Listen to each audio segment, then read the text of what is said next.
Welcome, ladies and gentlemen. This is Basil Rathbone inviting you to join me beyond the green door. Harwell made his great decision in the fall of 1952 when he set out to study the Matland Indians of Venezuela. In early 1953, he arrived at the Matland village. It was located on a vast plain of weeds and low shrubs, which stretched on either side of the lower Orinoco. 1 million mosquitoes filled the air. They were the only creatures who thrived in that place. No plant flowered on the desolate plain, and even the weeds could barely live. There were no mountains to collect the wind and bring some relief from the stifling heat. Nothing lived there willingly, not even the Matlands. They had been forced out of the Andes by stronger tribes and had retreated to the Orinoco plain. They prayed to their mountain god daily, but without much hope, to take them back to the Andes.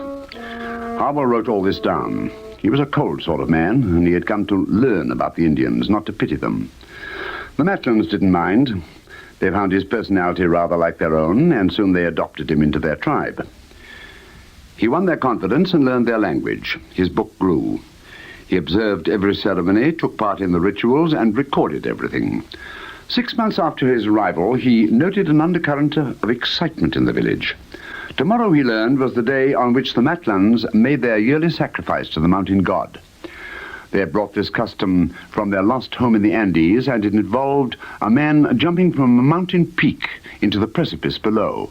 Well, obviously, this was symbolic, since there was nothing more than 2 feet high in the entire Orinoco plain. Noting this and considering the added interest it would give his book, Harwell volunteered for the ceremony.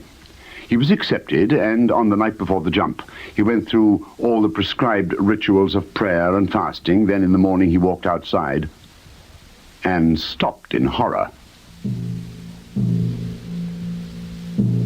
The Matlands had built a structure for him to jump from. With incredible industry, they had lashed together branches from the low shrubs of the plains. Out of 1,000 short lengths of wood, they had made a little mountain. It stood nearly 100 feet above the sun-baked plain, and the Matland warriors stood beside it, their spears ready in case Harwell changed his mind. Harwell kept his head.